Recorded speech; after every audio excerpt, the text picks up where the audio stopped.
It's been a long time coming. January 21st, 1944. Killed 73 years ago. Wow. World War II. I was at a dance, and they came and told me that my brother was killed.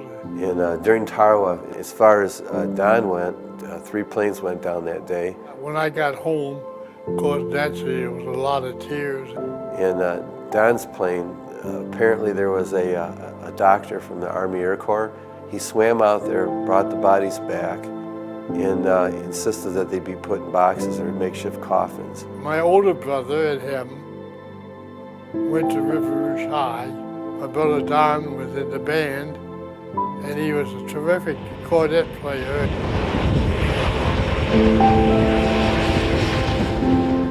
Well, my brother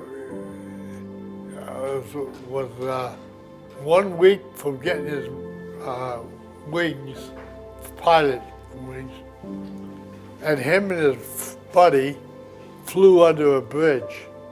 We got a letter from the captain that he was under there, saying they hated to take his license away from him, but they had to, otherwise there'd be people flying under the bridge like mad. But then he got his navigator's license. After he finished his navigator's wings, he got his bombardier wings. So he had both wings.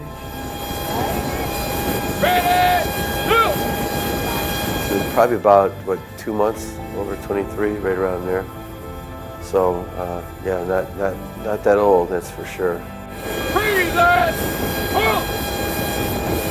He got several medals because the bombardier, the bombs tangled up. So he had to climb through this hole and loosen the bombs, and they gave him a medal for saving the life of the pilots and the navigators.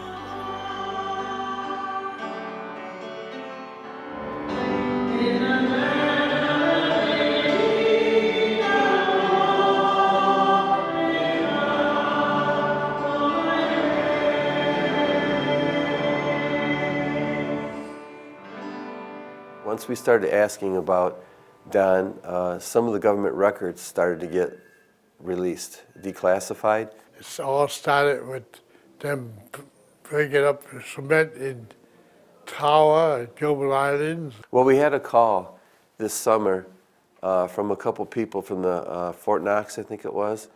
They called us to tell us that his remains have been found and they've been identified. And so with History Flight getting involved, it was actually out there in the field in Tarawa. 5 years later, we're here. You know, it's just amazing. He will wipe away every tear from their eyes, and there shall be no more death or mourning, wailing or pain, for the old order has passed away. And you know, you got to wonder why you're put in the situations in your life, and why you're here on this earth. And sometimes there's a plan. And in this particular case, I think this was the plan. I mean, we're finding a guy that was killed before we were born. And whoever would have thought, you know. So it's a wonderful thing, it really is.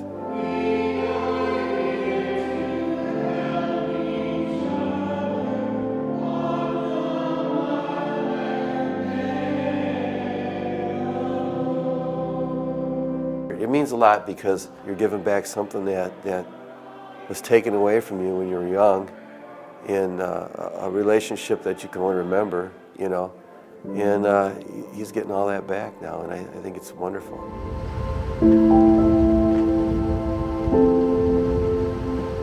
When I met Joni, that they had talked about they lost an uncle in World War II, you know, and actually if you talked about a lot of the World War II people, they never talked about the people they lost. My dad was in World War II, and they were always talking about the future, I think, you know, because they came out of the Depression, and you didn't hear very much about, you know, their needs.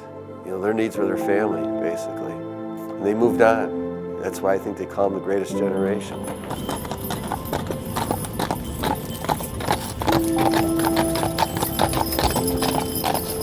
hard to believe this all happened, and it's wonderful that so many people helped out to work with my daughters and that. We had our fights, but we had a very close family. It couldn't be any prouder. Yeah, he was a hero. When he left home, he went to California and never did return home. This is the first time he's been home to Michigan from the time that he left. But in all those years, we kept hoping that he would return. And that's something we've always wondered.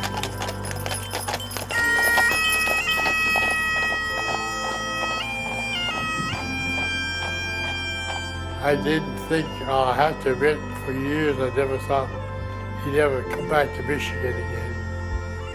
But he made it home to Michigan.